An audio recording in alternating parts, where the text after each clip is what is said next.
We are live.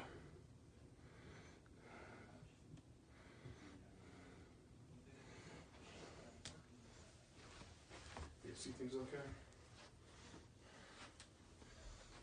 I'll play this as we get set up. Let's see if it picks it up.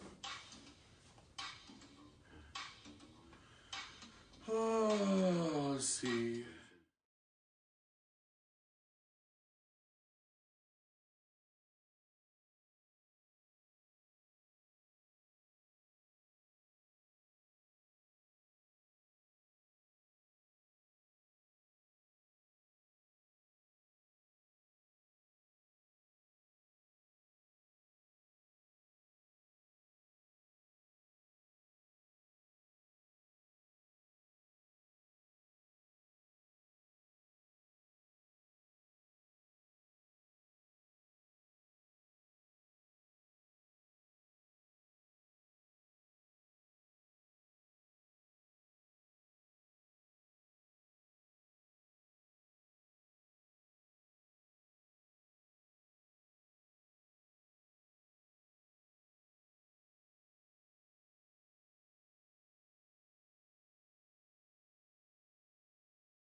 All right. I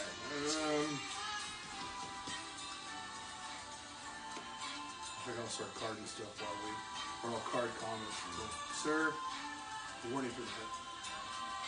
Do you realize how every time that I've put something on here, I've had to.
Alrighty then. Let me just pause that.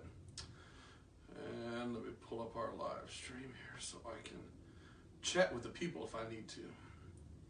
Who do we got on there? Joe's mom's here. All right. Thank you for joining us, ladies and gentlemen. It's 7:05. We're going to get started. I'm Sean Teles. As always, with me is Raul Villarreal. Our good buddy Richard is not with us. He is abroad. You may see some of his posts he's put. He's been doing some updates on Liga MX.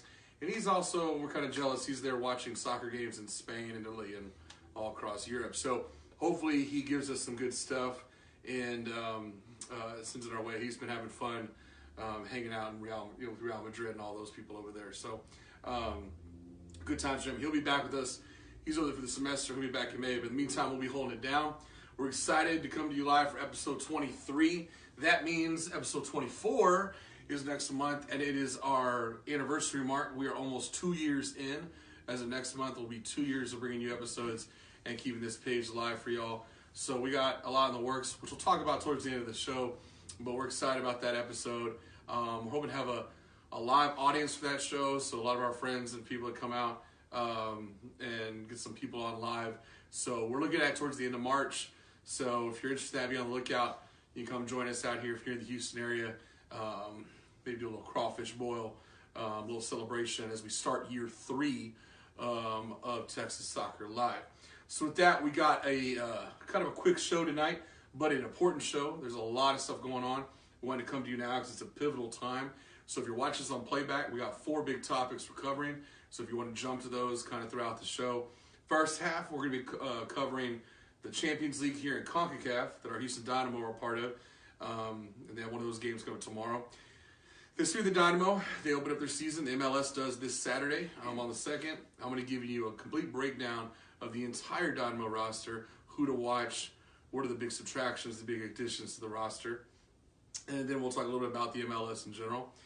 Second half, Raul's going to be leading the way here. We're going to be talking about Liga MX. They are literally halfway through their season. And so it's a good time to check in and see how your favorite Mexican league teams are doing. And then we'll end tonight by talking about the other Champions League going on in the world right now, and that's over in Europe. Some interesting results from leg 1 of their round of 16 as things get serious there.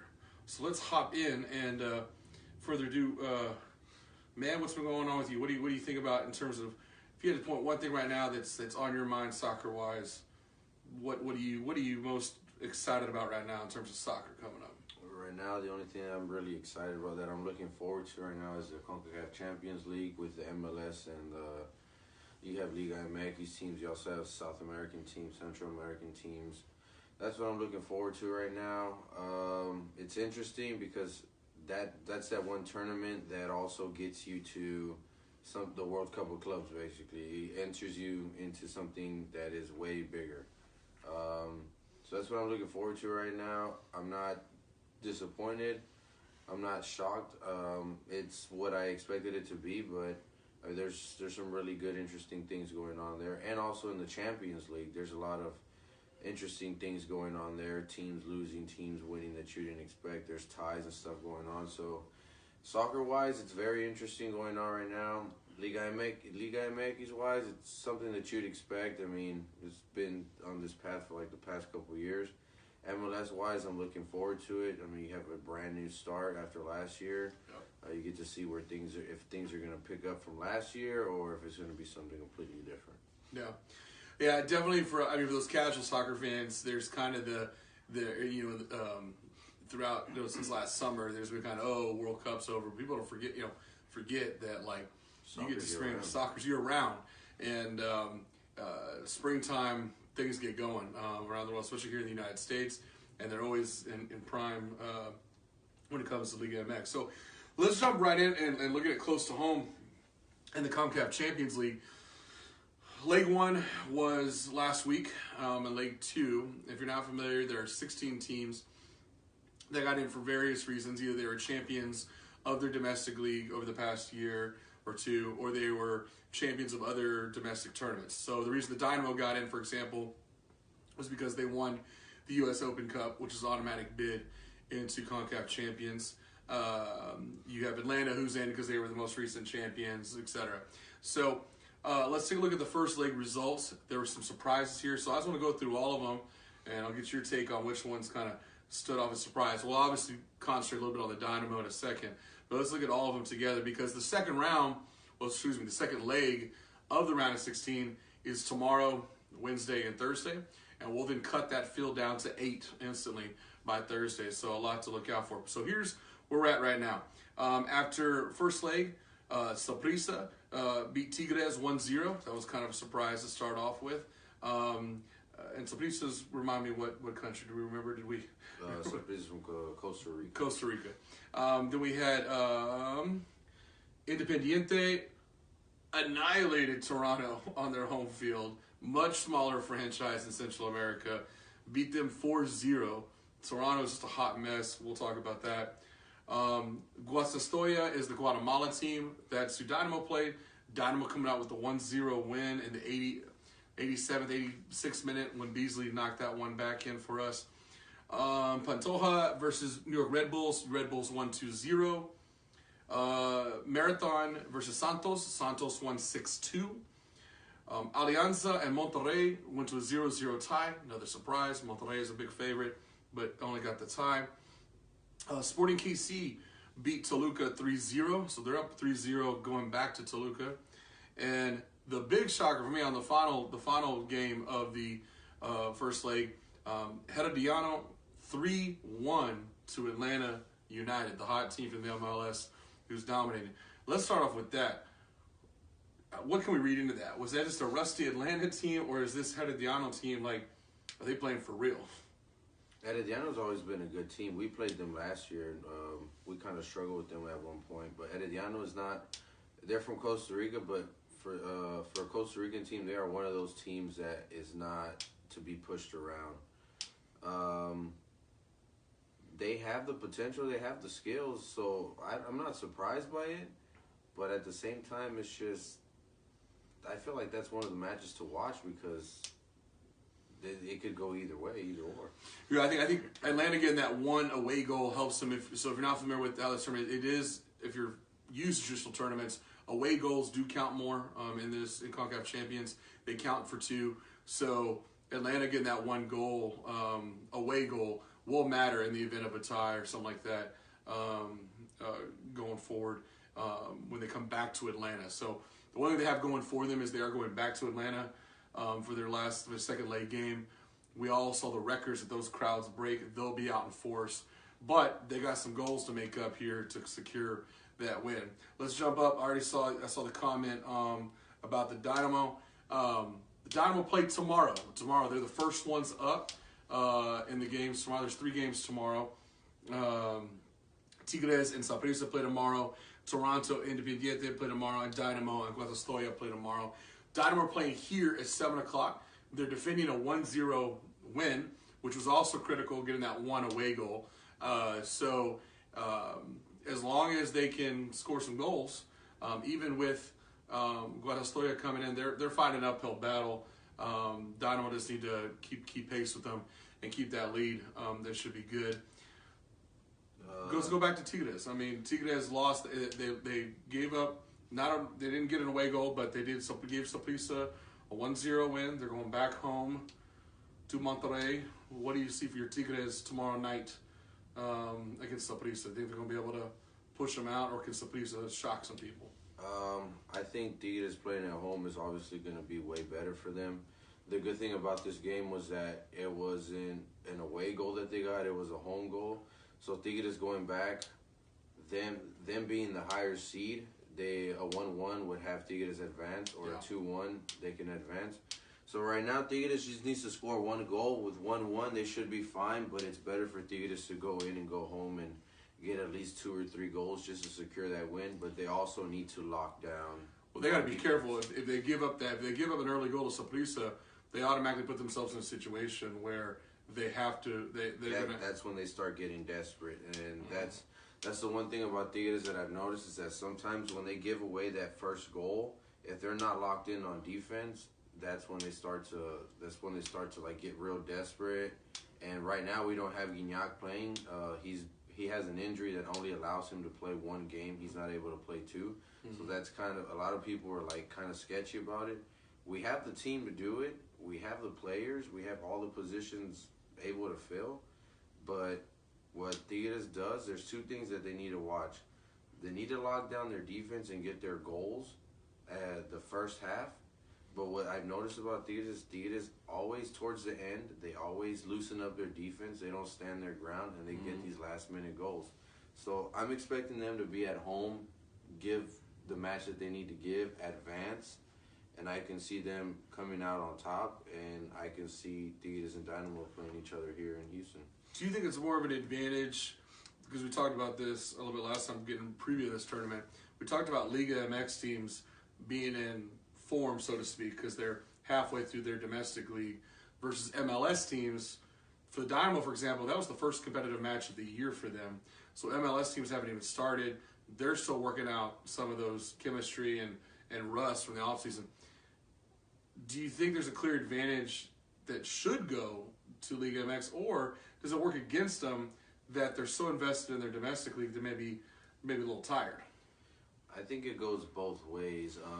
I believe that it should be in their advantage because you're already playing in your regular season, which is good, and I understand that. But it also works against you because sometimes you may view this tournament as something that you don't care about, so you're going to put your all into one tournament and forget about the other. Yeah. But what I think right now, so for like Dynamo, I believe that they should go after this CONCACAF Champions League. Oh, yeah. And the same thing for Tigres. I believe Tigres should give their all for the CONCACAF Champions. That's what we need. Well, what's exciting about this, with how this tournament's structured, is that it's a straight bracket. I mean, those who are familiar with like college basketball, March Madness about to start.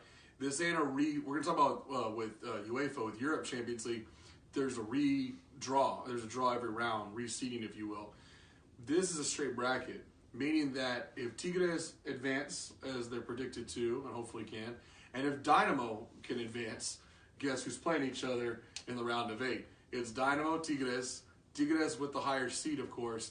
So that means the first game in the round of 8 in the quarterfinals will be here in Houston, and then the leg 2 will be in Monterrey at Tigres Stadium. So there's a lot of excitement that could happen here locally, because I know there's a lot of you Tigres fans here in Houston that you could see your team come here for CONCACAF champions. Here's a point with that. So MLS players are used to higher demand performance and are used to long travels with shorter tests compared to the players in Liga MX. Yeah, that's very true.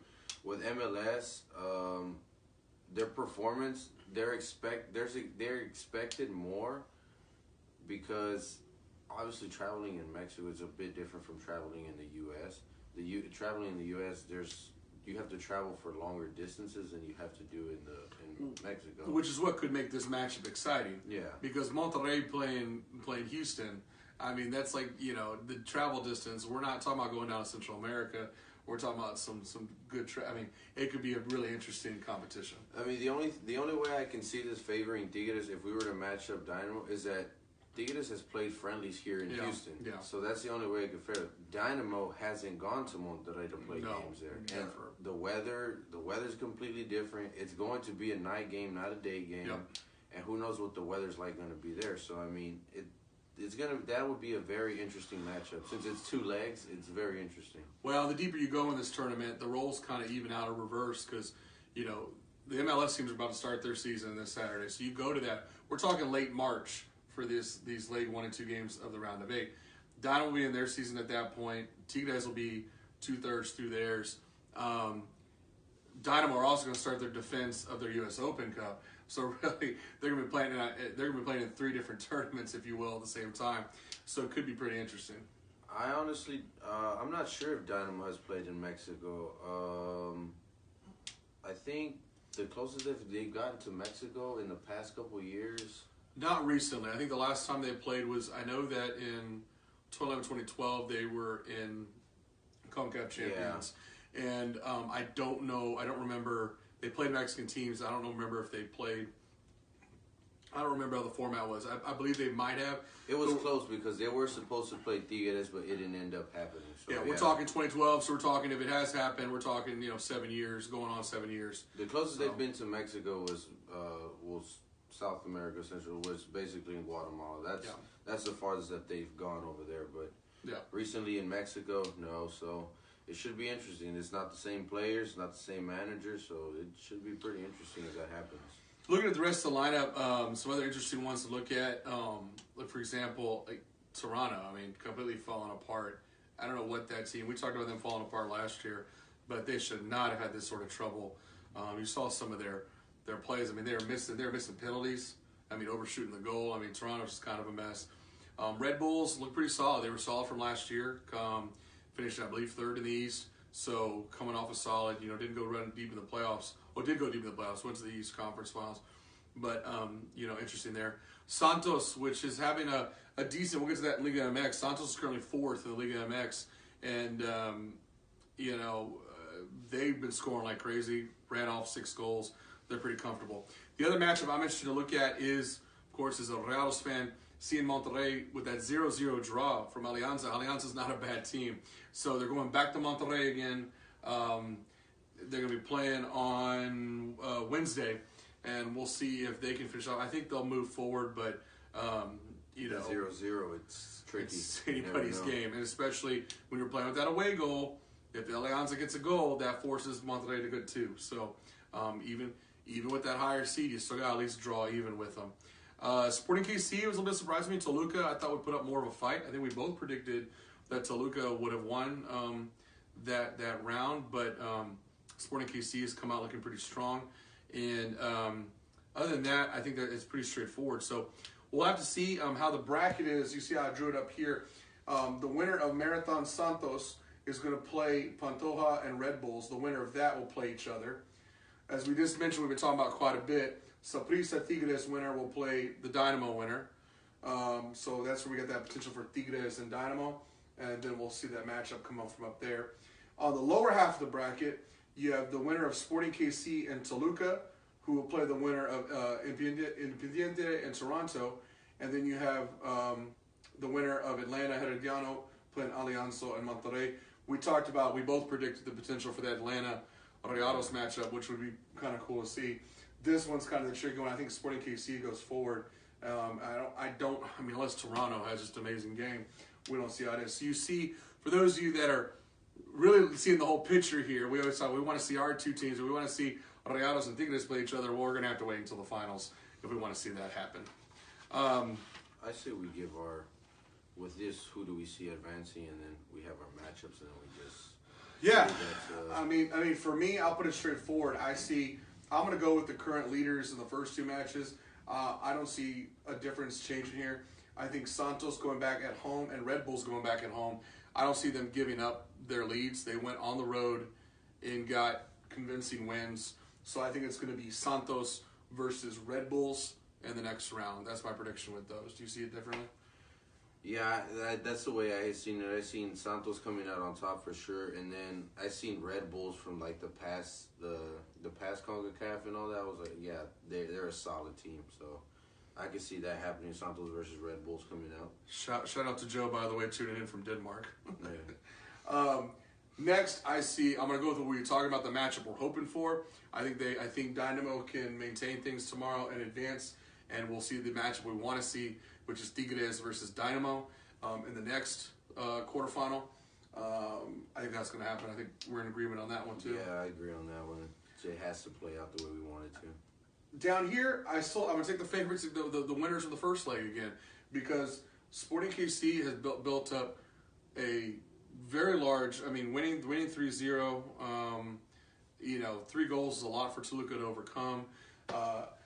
There could be a chance for upset there, but I don't see Sporting KC yielding that many goals in the next game. I also see it's an uphill battle for Toronto. So I think Toronto's going to be knocked out, and Independiente is going to go forward. I see the favorites there going forward. Yeah, I see Independiente winning. Obviously, if they have that 4-0 lead, that's basically it. Sporting KC, the fact that you can go up that high over Toluca is a big surprise, because Toluca's a strong team. But if you can go up like that on them, then you should be good in advancing. And the one I guess reversal I see of fortunes is going to be Atlanta. For the simple reason they're going back home, and had they not got the one away goal, I might have put them away. But having that one away goal and the higher seed for the tiebreaker, going back home to Atlanta, I think Atlanta overcomes this 3-1 deficit, advances. And I got to go with my boys. Rayados and Monterrey are going to advance against Alianza. It'd be, I think, a big upset and I'm sure a lot of Tigres fans out there would be happy to see that. Whatever. I think those two are going to advance from that bracket. The game for Atlanta is going to be tricky. They have the team, but it's going to be very interesting to watch. This is 3-1. But it's going to work in both their ways. Atlanta playing at home is going to come in handy to Atlanta. Mm-hmm. They're going to be at home. Same for Rayados. Rayados going back home 0-0. I feel like they can do it, but it just depends on both the coaches. Are they going to go all in to try and advance, or are they just going to go with what they had the first game and see how it ends up? Right. And it's hard for me to see beyond that, because now you've gotten down some quality matchups going forward. I want to wait on my predictions on the rest of this, because there's going to be a month that goes by, because this tournament is spread out, it's every month. So we're not going to see the leg one of this match until about third week of March. I think the week after spring break, that 2-0 Wednesday, like around the 20th is when we'll see that. So it'll be harder to tell once we get there. I'll have a better idea. If it shakes out like this, I think We'll have to see. I think the most intriguing, and I'm not saying this is because it's the home team. I think Dynamo Tigres could be one of the most interesting matchups. But I think Atlanta and Monterrey could be a potential crazy matchup. I'm not too excited by Sporting KC and Independiente because I think maybe they had their one round and they're good, and then Sporting KC moves on. Santos Red Bulls could be interesting. Liga MX power, versus a good team that's up there in MLS. So could be some interesting matchups that we'll have to see in March where those go. The thing that I like about this, if it ends up like this, 3 MLS teams, 3 Liga MX teams. Mm-hmm. Last year, MLS dominated. Will MLS dominate again? Or will Liga MX come back up and dominate? It's kind of interesting. So that's what I like to. That's what I want to take a look at. But Sporting KC, in that game, that's the only game that I'm going to pick Sporting KC. But then again, they lucked out in their position of the bracket there. But so. Atlanta Monterrey, Dynamo Tigres, Santos Red Bulls, that's going to be one hell of a matchup for all those. Yeah. Juan Valle, we're not talking about Manny Machado. I'll tell you what I think about Manny Machado. I think that Padres are idiots and shouldn't have spent $300 million. Moving on, back to soccer. Speaking of threes, 3 a.m. in Denmark. Joe, more salute to y'all. Tune us in from Copenhagen at 3 a.m. Y'all need to go to sleep, but thanks for tuning in. So let's move forward. Talking about the Dynamo. So Dynamo effectively started their season with this 1-0 win. They're going on. They got Lake 2 tomorrow. Their season opener is Saturday against Real Salt Lake. Kind of want to get your thoughts on how you think the Dynamo are going to start the season. I want to go over the whole roster and give you what I think are some key parts of this. On paper, this is a much improved roster to last year and has a lot of potential. As we talked about this before, we've had our debates over manager styles with Wilmer Cabrera. I think it's going to be a big test this year, how he manages the talent he has and the depth he has on this roster. With that in mind, I want to get your impressions on this. They have a very favorable schedule to start this season. They could get up potentially into the quarterfinals here for CONCACAF Champions, and they start their season with 4 out of their first 5 games at home, including the first 3 at home in a row, all against opponents who were not in the playoffs last year. They start off against Real Salt Lake, then they play Montreal, then they play Vancouver, all at home 3 weeks in a row. They go away against Colorado, another non-playoff team, who ended up ahead of the standings, and they come home against a very not-so-good San Jose team. Their first real test, in my mind, is Game 6 on the 19th of April when they go on the road to the LA Galaxy. On paper, and how this looks, you're looking at a Dynamo team that I'm sorry, if there's anything less than 12 points, I'm talking at least 4 out of those 5 are wins, I think it's a disappointment to start the season because it's only going to get harder. Yeah. If you look at their season, they have a very hard May, June, and early July. They have a lot of road games in June, and they have tough opponents in May, even though they're at home. So I think my predictions are I think the Dynamo are going to start off hot. If they do, that's good news going forward because they'll get on a roll. They'll have that chemistry going. I'm saying it's danger signs. We can do these first 3 games especially, and they're not established home field dominance, and they've only pulled out maybe, let's say, 3 points out of the first potential 9. Put up the red flags because they're in trouble. And that's my opinion on it. I see, like we talked about earlier, the management style. I feel like now that his team is stacked with what he needs and what he needed before, this is the season to prove that he can handle a team with a lot of talent, and he needs to learn. Hopefully he learned this offseason, like, okay, I got my talent now. I got the players that I need. We made some moves. Can I come up with the lineup that I need, and can I learn how to manage my team?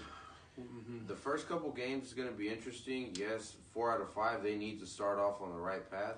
But what I feel like might mess them up, but is also going to help them out, is being in this CONCACAF. Yeah. How is he going to handle it? Which one are you going to take more serious, or are you going to go all in for both? Yeah. Because regardless, even if you lose one, you also have a chance for the other. So, but for me, I think the Dynamo should right now, you're going to have a slow start. You should get those home games right away. Yeah. You're going to be at home 4 out of 5. But what I believe you should do, since you're spread out, go for the CONCACAF. Invest your time the right way. Invest your players the right way. but also understand that you have the league, because the Dynamo haven't won a league since, besides the U.S. Open, but the league since, I believe, 2012. Well, they went to the finals in 2012. It was last time they've been to the finals. Oh, okay, so for them to make it that far, I believe right now they should have an amazing start. I mean, they had a head start before all the other MLS teams, so it works in their favor. They got the chemistry going, they got everything going, they got the away win. So yeah, in a weird way, this CONCACAF Champions, a high level competition, is almost still part of their preseason, that's a high level preseason. Yeah, high, it actually means something, So, what's interesting, you're looking at their lineup and kind of going through their players. Their attack has, if you read any MLS writer out there, is getting mad respect, and we'll see, because at least flirted with the idea of going to Europe. He may still want to go there, I don't know, but he still has to move his stock up. The front three for the Dynamo have the potential to be dangerous this year now that they're all fully healthy and they're playing together. You have on the wings Elise and Kyoto, those the two Hondurans on the wing that we've always had, who are strong goal scorers. Kyoto coming back, they're both in their prime. Elise, 23 years old, 11 goals. He was second on the team with 10 assists last season. And that was an off season for him. Manotas, breakout star, also 23 in his prime. 19 goals, most for Dynamo ever. He was fourth in the MLS last season in goals scored. And even Kyoto, who is kind of playing on the back end of that, not many goals, but 12 assists. He was a result of a lot of those hookups with Manotas. And a promising reserve, I like Ronaldo Pena, who's got some plays in the U.S. Open.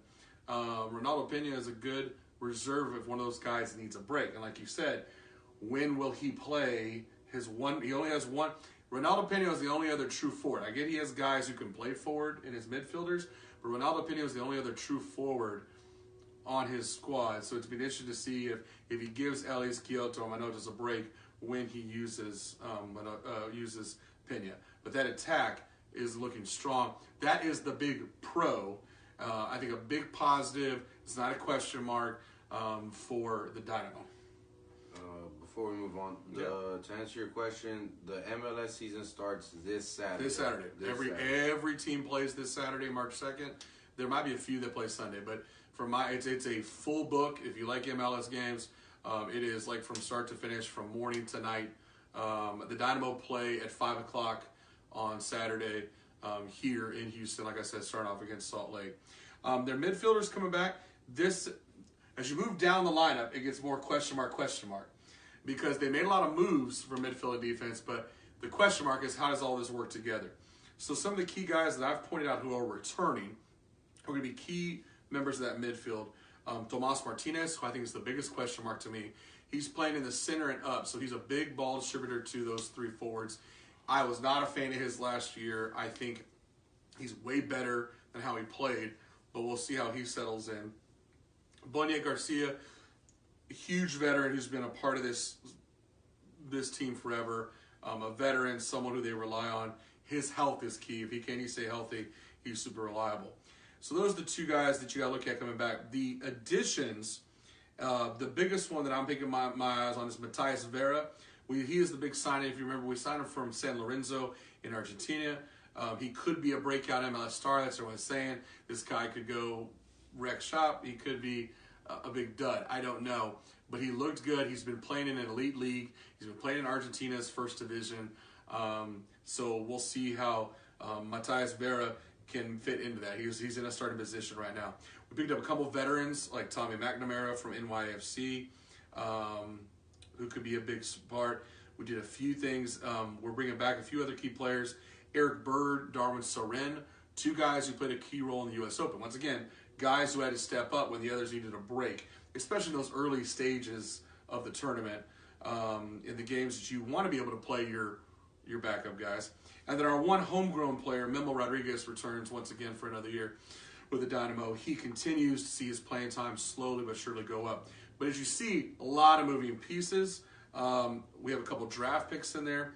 Marlon Hairston is a guy we picked up in a draft trade with Colorado. He's a first-round draft pick that we swapped up to get him. And another big one for me, the key, who is starting right now, is Juan David Cabezas, the Colombian who was hurt for a lot last season. When he came back, him and his Colombian brethren with Manotas, they were on fire together. That I call it because they played against each other. They know each other. Same thing with the Hondurans on the team. I feel like we have half the Honduran national team, which we do. There's a lot of chemistry there, but can they make it all work? So that's my next question mark is in the midfield. Who is going to emerge, and how quickly can Wilmer Cabrera identify who are my line one starters? It's almost like in hockey where you're changing out lines. You got your line one guys, and you shuffle in your line two to give your guys a break. I don't know if he fully knows who's who yet. On the starting lineup, it has Martinez in the center, Bonia Garcia, and Matias Vera. Those are his three midfielders going in right now. We'll see how that plays out. My thing is with Wilmer, the owner for the Dynamo needs to sit down with him and he needs to tell him, okay, you need one playing style for the MLS and you need a different playing style for the CONCACAF. Because that is there's two different styles that you're going to be playing, so you need to adjust to two. If you're gonna want to take both of them serious. Yeah. For MLS wise, I think that he needs to sit down with the owner, and the owner needs to tell him, like, hey, I need you to find out the chemistry with these players, and what you need to do is you need to figure out your lineup. Once you get your lineup, that's when you can start moving pieces here and there and seeing how they adjust. Because if they don't adjust right, okay, you move from there and you add another piece, and if that piece fits, that's what you need to do. You need to do that every other game. Well, I feel like he hasn't been able to do that.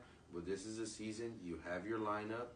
You're going to need to find your stars that are going to merge in certain positions. Once you do that, you build your team. You keep your same team. You get wins at home. You're going to take that same team. You're going to throw it on away, and then that's when you start moving pieces when you need to. Well, unfortunately for Wilmer, his challenge is not over with figuring out the midfield. He has to figure out his back line as well, which he has a lot of talent to work with. There was a lot of moves. Props to the Dynamo front office for making moves. If you look at the back line right now, it features two guys who did not start for us last season and two guys that did, but one of them not until the very end. You got the return of the injured De La Garza. De La Garza came in at the very end, and he made a difference. He was one of the difference makers in that last push for the U.S. Open, but can he stay healthy? AJ De La Garza can be a huge addition on the wing. On the other wing, he is keeping our go-to veteran, our hero of the last game, DeMarcus Beasley. As someone pointed out on Twitter, DeMarcus Beasley signed his first professional contract when Bill Clinton was president. So yes, he's old. He's 36, 37 years old. But is obviously still reliable because he's still winning games for us. So can he get enough gas in the tank, if you will?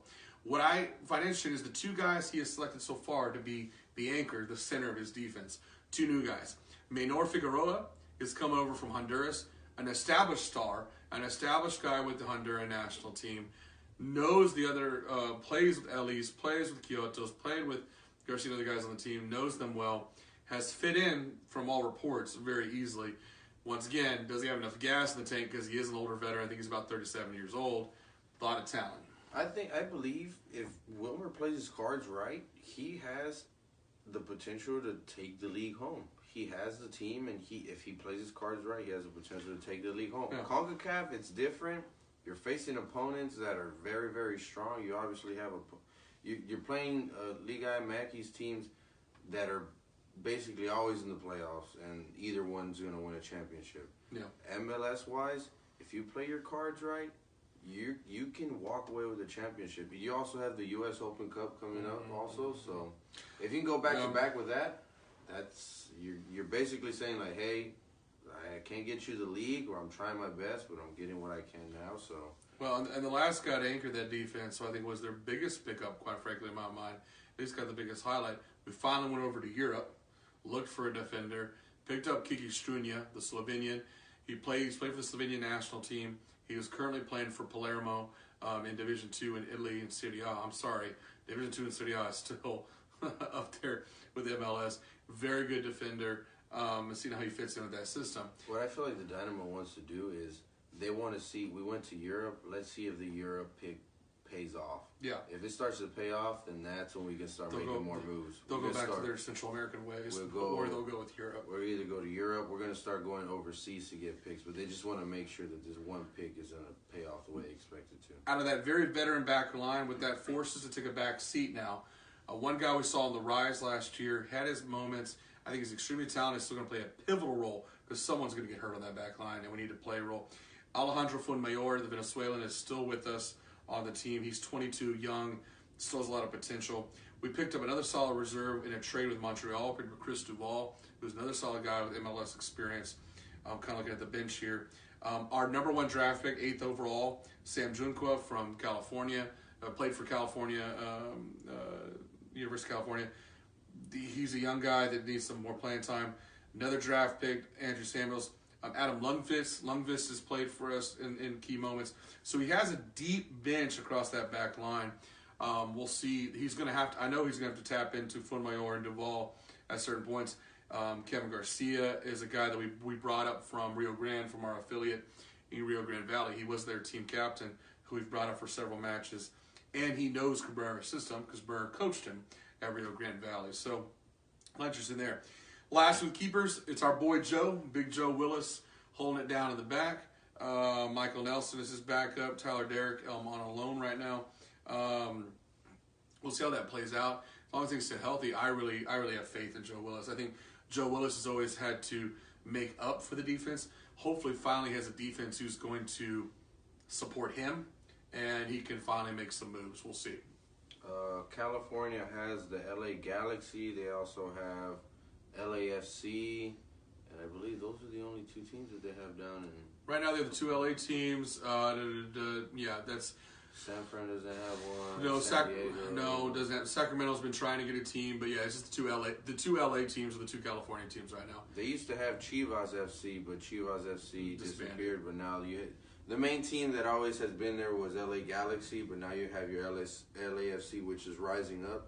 Which is a pretty good team actually, but two playoff favorites to be honest in the West.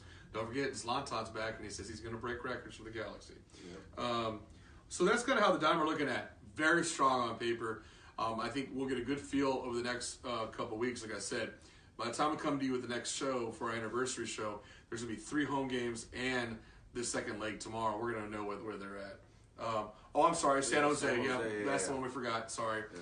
I forgot about them because they suck. But San Jose, that's who the Dynamo originally were San Jose. We took them, and then they got a team back in the expansion. So yes, my bad. San Jose Earthquakes still exist. Barely, but on they're paper. Still there. On paper.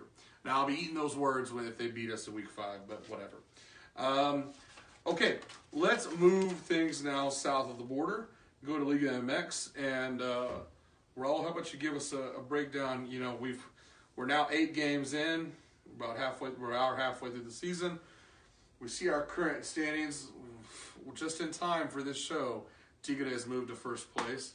Joy, 19 points. Rayados in second with 18. León 17, and then you see the cluster that is the rest of the league with 3 Santos, Chivas, Pachuca at 14 points. Tijuana at 13. Club America, maybe a disappointing start at 12 points. If Richard here, he would say, don't worry, they're going to win it all, but whatever. Necaxa and Atlas finishing up that top 10. There's kind of a whole cluster right there. General impressions of the first half of the season.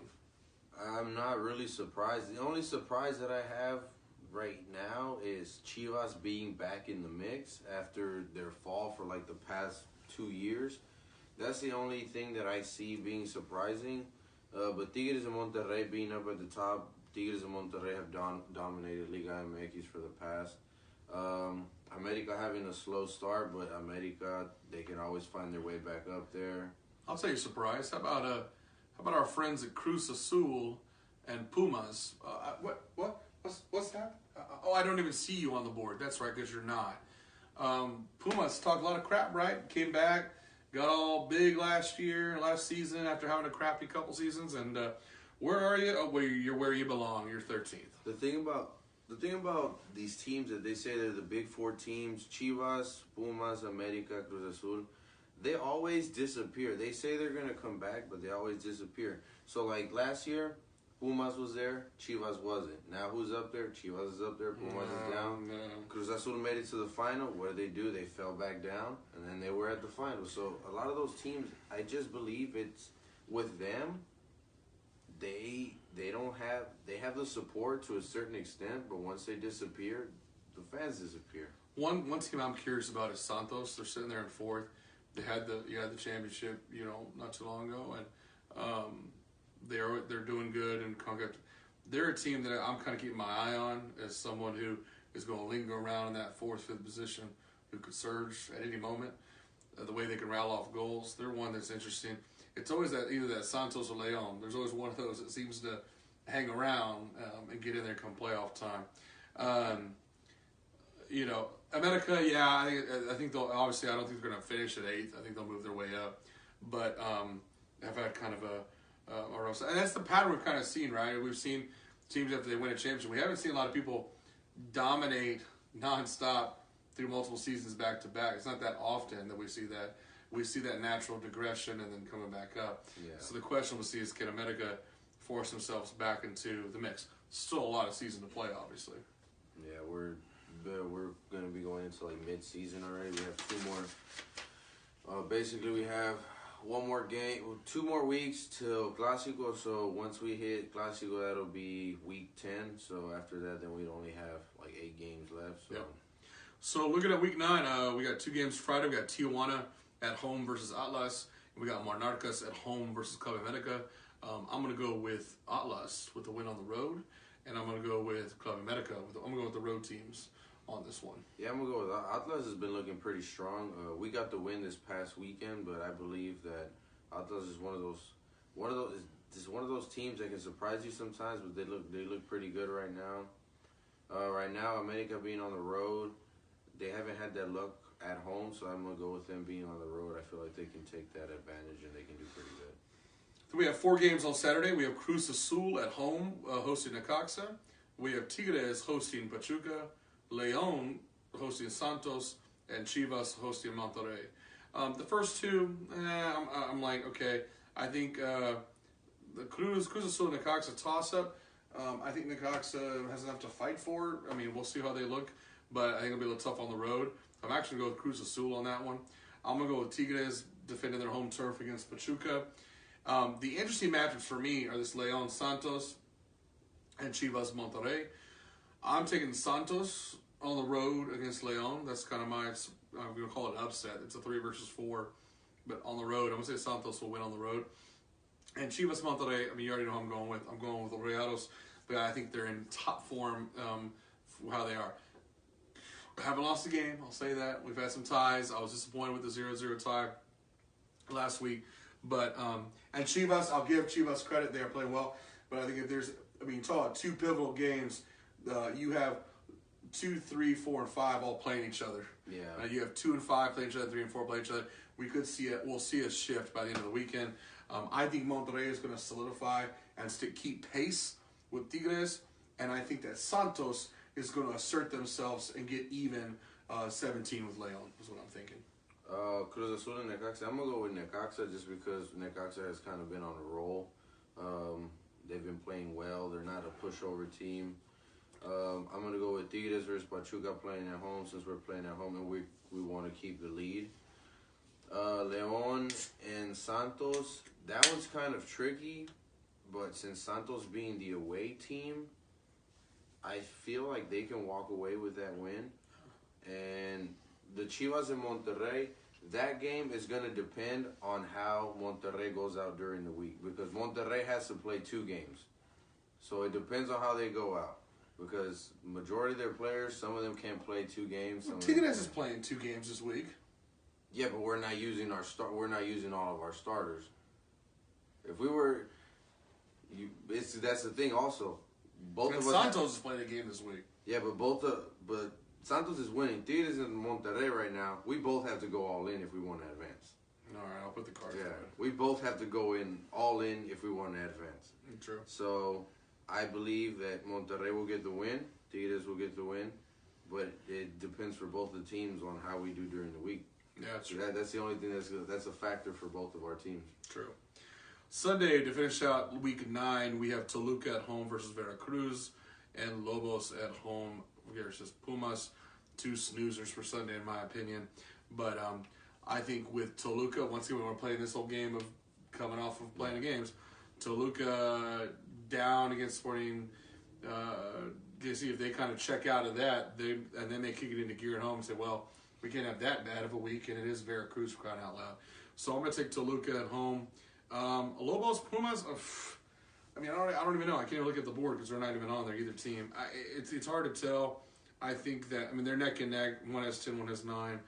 In a toss-up, I'll go with the home team. I'll go with Lobos. With that, I'm actually going to go Toluca and Veracruz. I'm going to go with a tie. But I'm going to go with the tie because I feel like Toluca's going to just go all in to try and advance. Yeah. They'll be worn out. Lobos and Pumas. Lobos playing at home. It's Lobos. I'm going to go with Pumas on that one. If Pumas can't beat Lobos, then they cannot do anything this season, basically. Yep. Okay, well, last but not least, we went to our final segment. We want to talk about UEFA champions. We're going to Europe for their round of 16. They also played their first leg, a little more spread out of a tournament. Their second leg is going to be next week, mostly next week. They have a little longer break in between the legs, obviously. But some interesting results from that round of 16, and then we'll go through the results, and let's look at our predictions for the games coming up. They're all a lot of these games will be played on the 5th and 6th. That's next Wednesday and Thursday, week after this.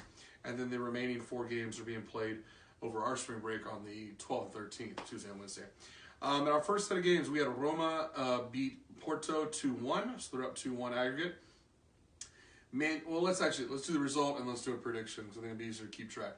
So Roma 2, Porto 1, 2-1. They're going to Porto to play the second leg. I still think Roma will pull this out. I think maybe only by a goal, but I think Roma is going to advance over Porto. What do you think? I think it'll be a fight. I think Porto could go over and get a goal and tie it up, and I think it'll just come down to who wants it the most, but I believe Roma can pull it out by maybe 1 goal at the last minute. Yep, okay. Second game that occurred was Man U versus PSG. PSG without Neymar beat Man U 2-0 in England, in Manchester, beat them 2-0. I don't see how, they could surprise me, but going back to PSG on this one. Now, PSG has given up stuff before. They usually the other way around, usually the ones who are the comeback kids. But unless PSG falls asleep, I think PSG can advance fairly well over. I think Man U will put up a fight, but going on the road, down 2 goals, I'm going to have to go with PSG. It's hard not to go with them. The fact that Man U couldn't win at home, for them to go play in Paris, that they can't come back from that 2-0. When they needed to win, it was at home, their home crowd. Then if it was reversed, I was going to go with Man U. But the fact that PSG got 2 goals in Man U, I can see PSG advancing. And keep in mind, ladies and gentlemen, we're not talking about brackets or anything here because unlike CONCACAF champions, once these 8 teams advance out of the round of 16, they're going to be redrawn for their new opponents. So they're not based on the seeding, it doesn't matter in that sense. Next game, Tottenham Hotspurs 3, Dortmund 0 with a commanding 3-0 at-home victory. They do go back to Germany. They go to Dortmund, but Dortmund facing an 0-3 deficit even at home. I don't know if the men of Dortmund can overcome that Hotspurs 0-3 win. I'm going to go with Tottenham. The fact that they're up 3-0, I think it's just time for Dortmund to just look at the league and just forget about Champions League. They had a good run in the beginning, but I think it's just time to let this one go and try again next year. Which is unfortunate because they're always in the mix. Yeah. Next game, Ajax, who have not been champions for a while, but they're back. They scored 1 goal to Real Madrid's 2. That was at Ajax. They're going back to Madrid for their next game. Close matchup. Who I think and who I want are 2 different things. I think Real Madrid will hang on at home to advance. However, I think Ajax will put up a hell of a fight. And you won't see this commentator crying a tear if Real Madrid finally gets eliminated. And I think I would laugh my butt off seeing Real Madrid knocked out without Ronaldo. Prove that you need Ronaldo in the Champions League. I think that Ajax getting that one goal basically set a mark saying, like, hey, you're not just going to cruise by us. You're going to have to fight if you want to advance. No. And I'm actually going to pick Ajax advancing over Real Madrid. Yep.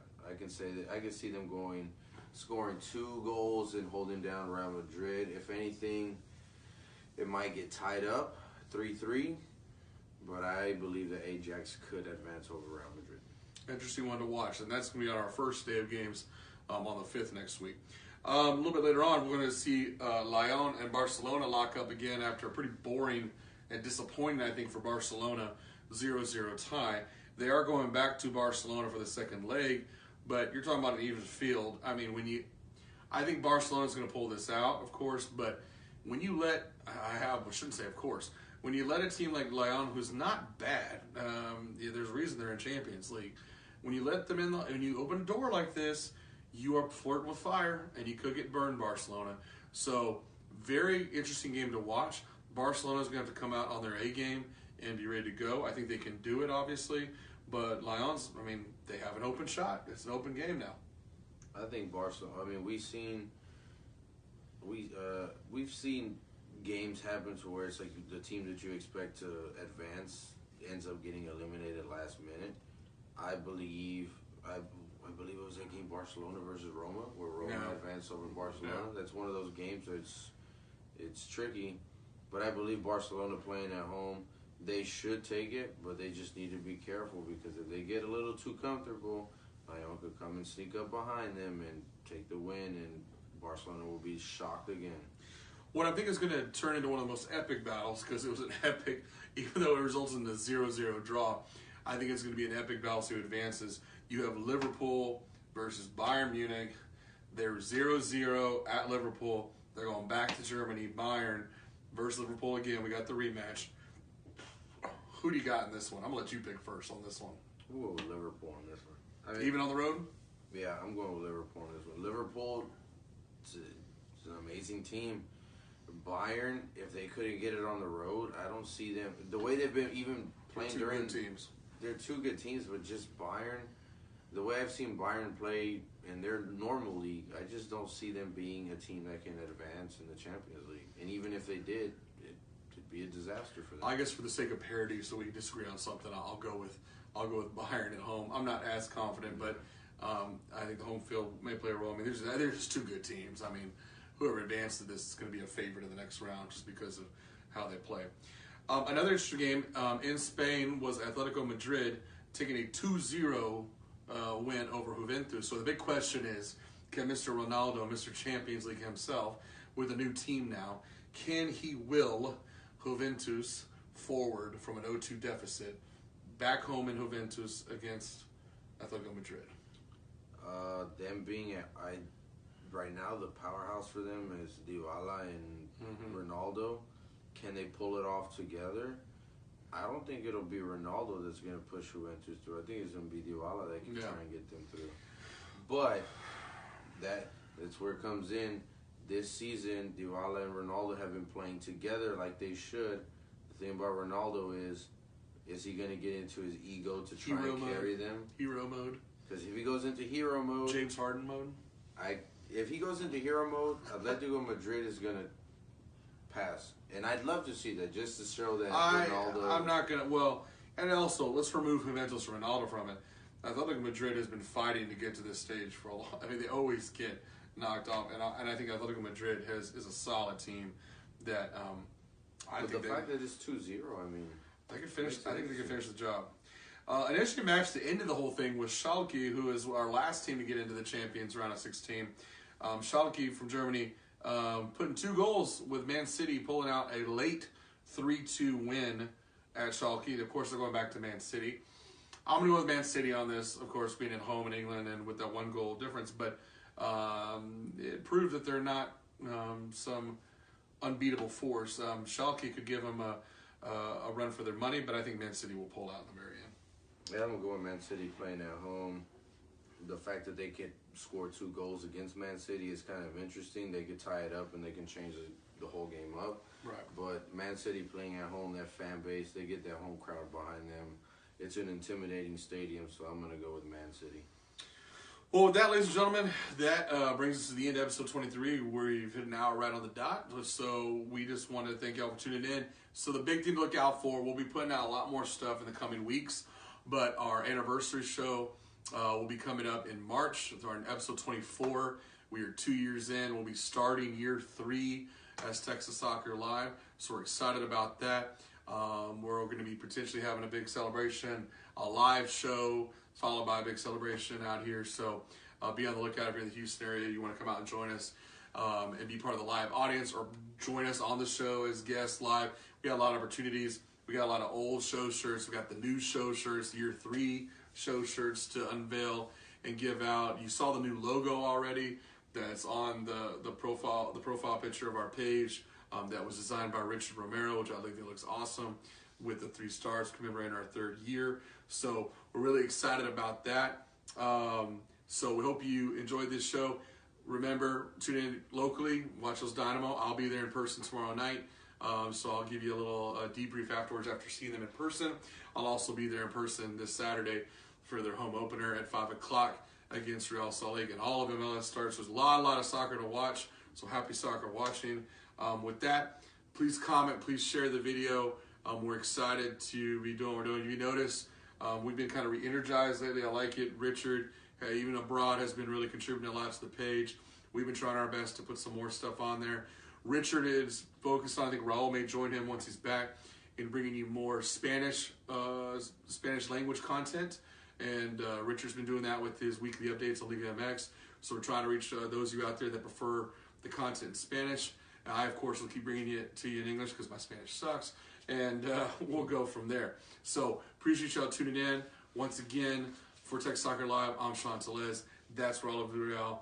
Appreciate you tuning in. Until next time, Texas Soccer Live with Marcos Faye.